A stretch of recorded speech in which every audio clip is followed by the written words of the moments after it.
আয় রব্বুল আলামিন, জিন্দেগির এমন কোন মুনাজাত বাদ নাই যে মুনাজাতে আপনজনদের কথা স্মরণ করি নাই।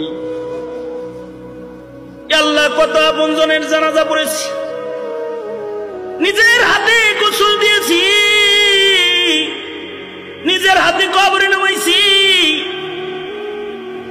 কত জনের জানাজার নামাজের ইমামতি করেছি। কেউ বা মার জানাজা পড়েছে, কেউ বা বাপের জানাজা পড়েছে।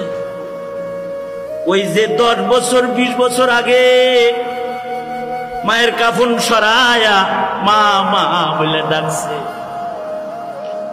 বাবার মুখের কাফন সরায় আব্বা বলে ডাকছে, একটা ডাকের জবাব দেয় নাই গো আল্লাহ।